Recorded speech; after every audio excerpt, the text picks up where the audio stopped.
E Andressa Correia, eu quero saber como foi e agora, depois do Léo, como é a sua relação com seus pais, mais detalhadamente com seu pai.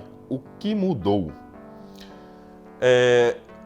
Até a adolescência, eu e meu pai, a gente era realmente muito colado, muito unido. Ele era a minha referência. Quando meu irmão nasceu, ele passou a meio cuidar de mim ali, dar mamadeira e ficar comigo enquanto minha mãe estava com meu irmão.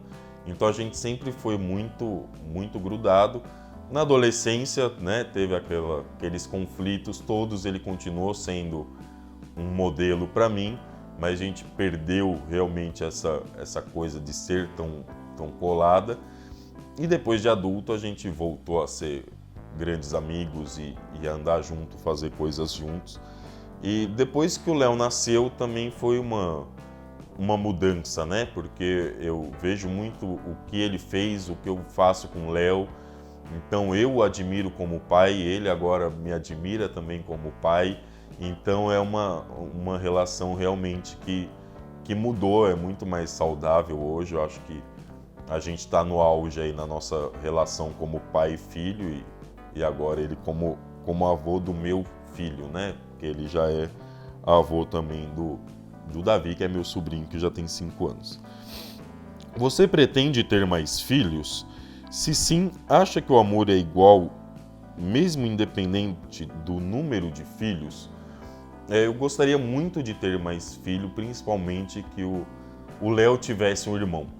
Então, eu acho que seria mais importante do que eu ter mais filho. Gostaria que ele tivesse um irmão de pai e mãe. Se for possível, se puder acontecer, não sei se financeiramente, no momento que a gente está vivendo agora, é realmente inviável, mas ainda é um plano que a gente não descartou de vez. Eu acho, sim, que o amor pode ser igual para os 2 filhos.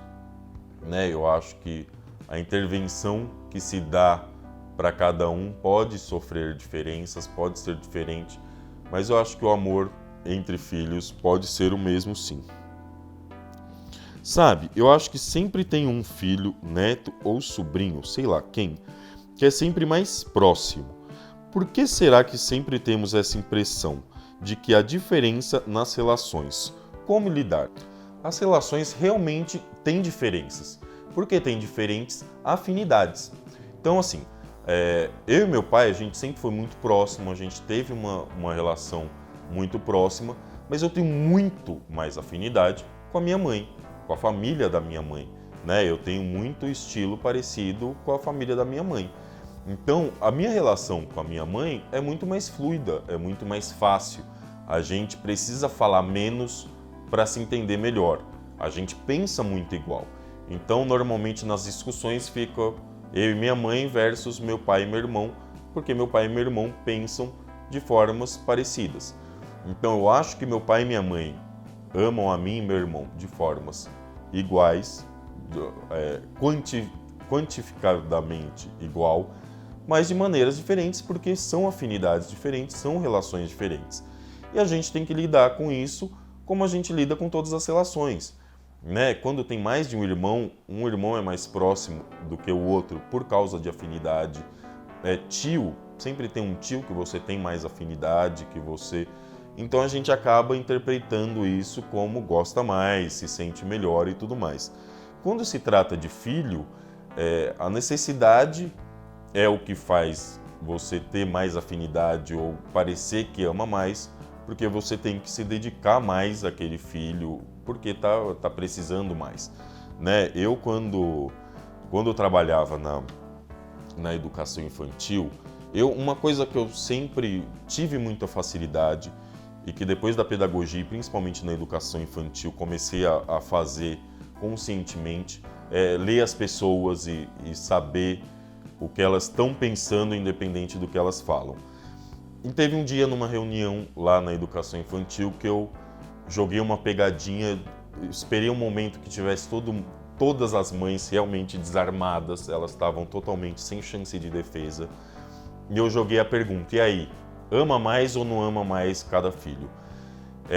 E foi muito interessante perceber que as respostas sempre tendiam a não, a gente ama igual, depende do que precisa mais, a gente acaba favorecendo mais, mas o desconforto com a pergunta ficou notório em todas elas. Porque elas, o que eu percebi foi muito isso, elas têm a consciência de que elas têm mais afinidade com um filho, mas não conseguem admitir que amam mais esse filho porque não amam mais esse filho. Elas amam os dois iguais, às vezes amam até mais o outro, que não tem tanta afinidade. Então, assim, deu para perceber muito claro que tem um conflito nessa relação, justamente porque você mistura duas coisas, o sentimento de amor com afinidade, e a gente tende a misturar esses dois sentimentos. A gente casa por amor porque a gente tem afinidade com essa pessoa, por mais oposta que ela seja, possa parecer. Na verdade, é muito mais fácil conviver com quem a gente tem mais afinidade do que com o oposto. Então é melhor casar com quem a gente tem mais afinidade. Então com o filho acaba acontecendo isso.